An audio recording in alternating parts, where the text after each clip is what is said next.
You know, Dick, it's disgusting.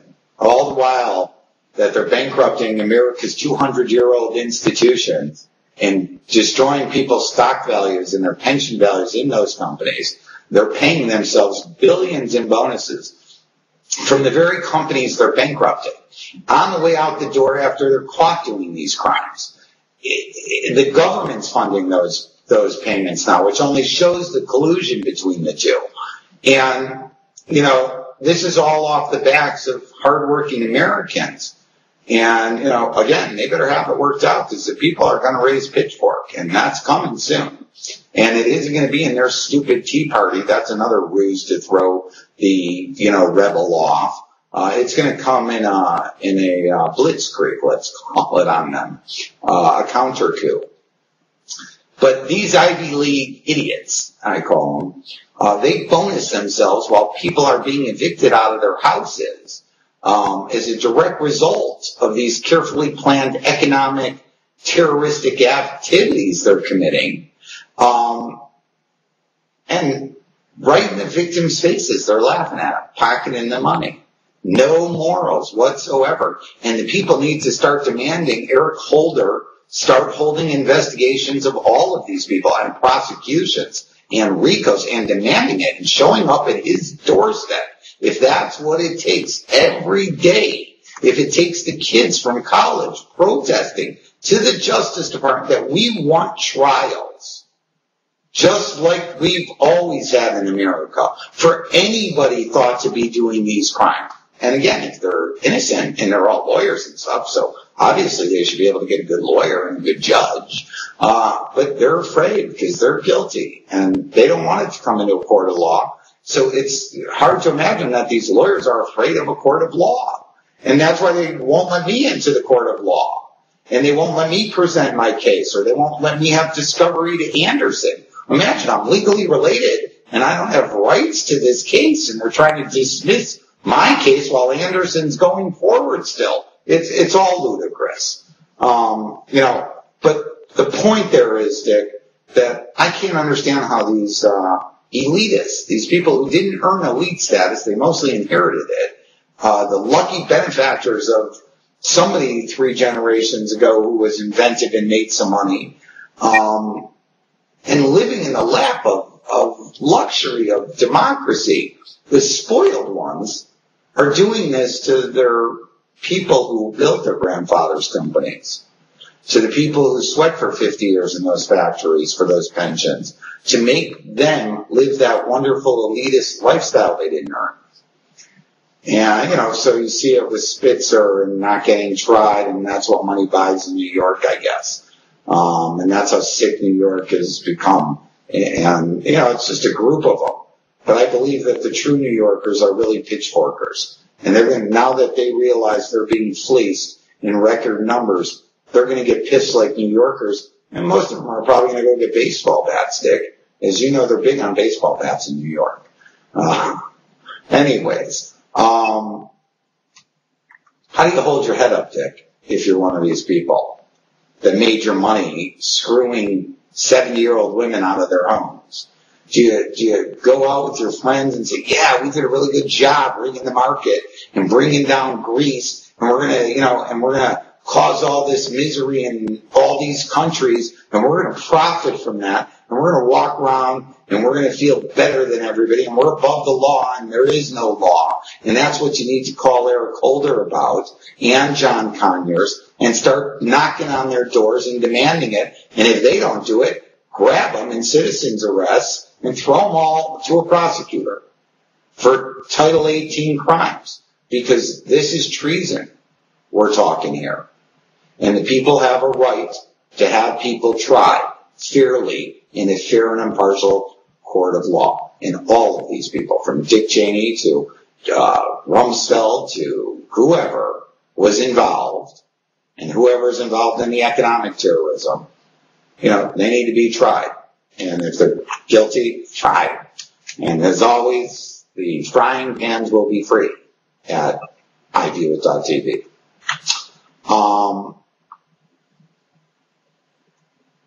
You know, I always say that a great presidential candidacy is defined historically if the president got out of the office before his crimes were discovered. If he got out after, it's called a conspiracy theory. If he got caught like Nixon while he was in office, it's called conspiracy. And it's a legal crime that's punishable under Title 18. And it carries stiff sentences.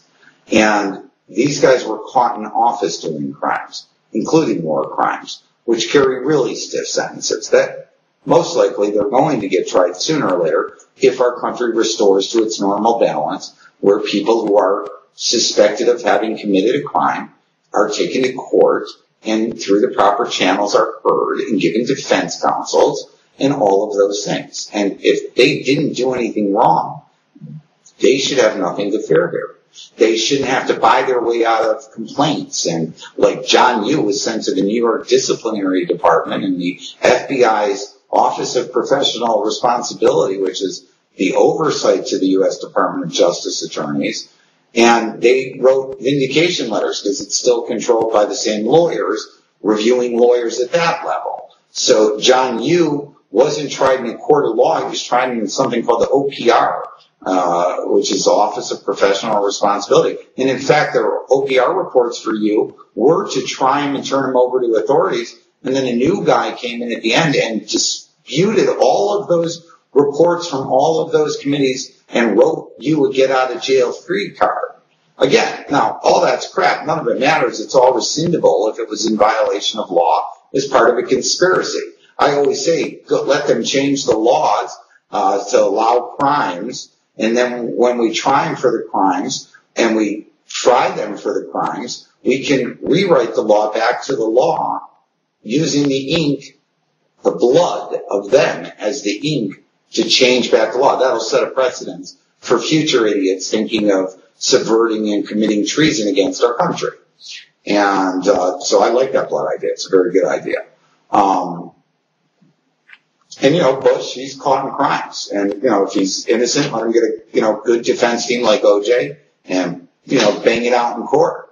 But I got a feeling if he did that, he'd be a war criminal. And it's already been defined under, a lot of laws and treaties.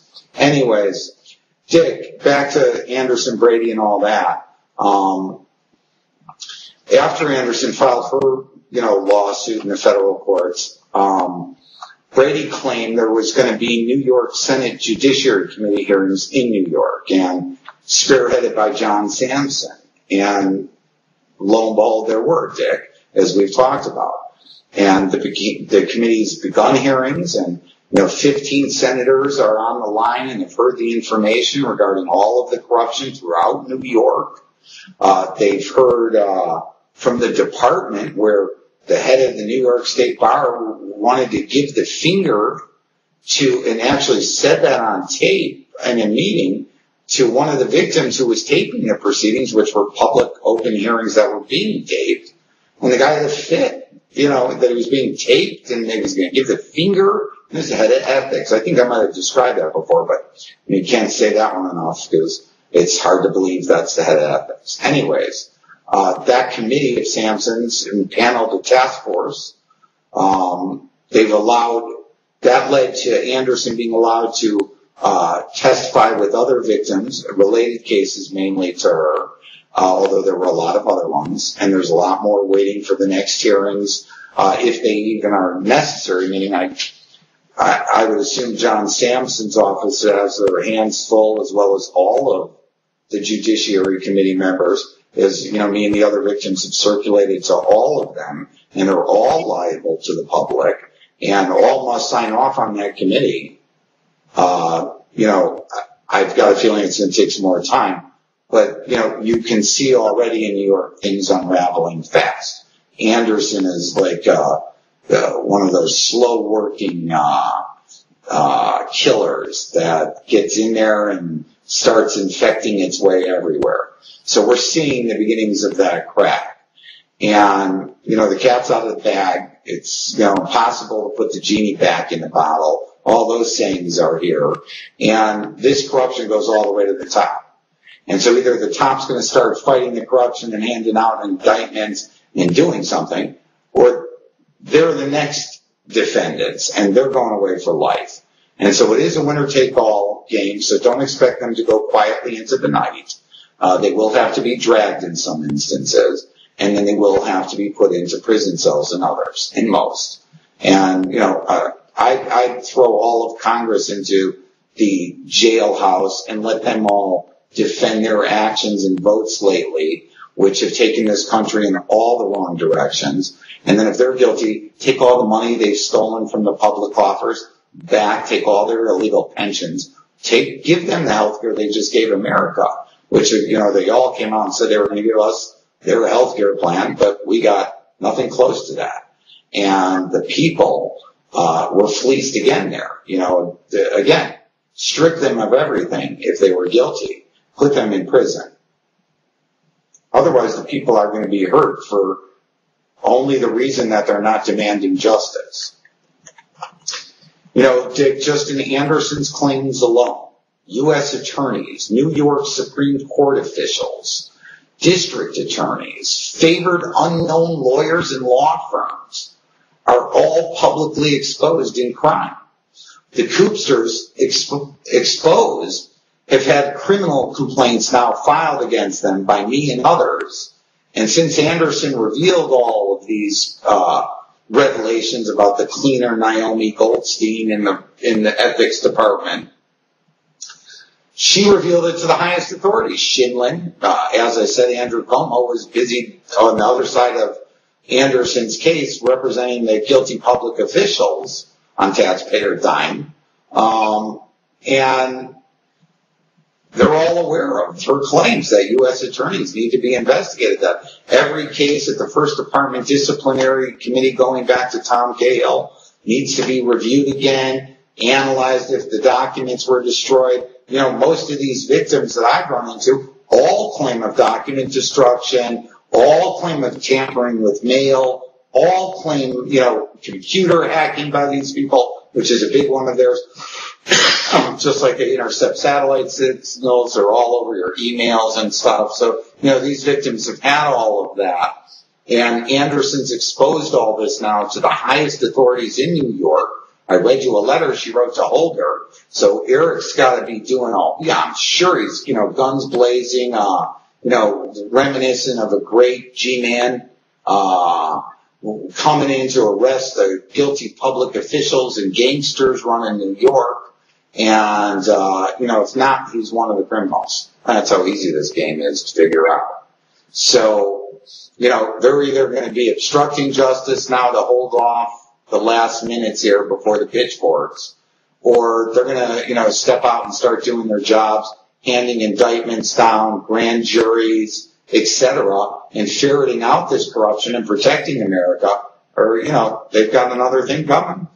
And, for example, I wonder if Cuomo has notified his base of supporters for his race for governor and his office's direct involvement in Anderson's affairs, and that he's a defendant in a multi-trillion-dollar RICO. And I hope he's made that clear to everybody, and has an explanation for people, as to how he's going to run for a governorship while he's at the center of Anderson's claims of public office corruption. And, I've got a feeling, Dick, that Anderson's tentacles go far deeper than we can imagine. And in Anderson's case, Tom Cahill took deposition, it's missing. Sherry Cohn took deposition, it's missing. So who's been fingering and who's been ratting out? Carrick in and Bruno in, and the walls are crumbling, Dick. It doesn't look like that to people like Pat and Suzanne and Richard Hughes have been fighting for 20 years, but they're even feeling it coming apart finally. And that there's a big, growing, powerful force that's going to rip these guys to shreds and take every one of their portions, leave them like dryer, sitting in federal pens while we redistribute that wealth back to the people they just stole it from.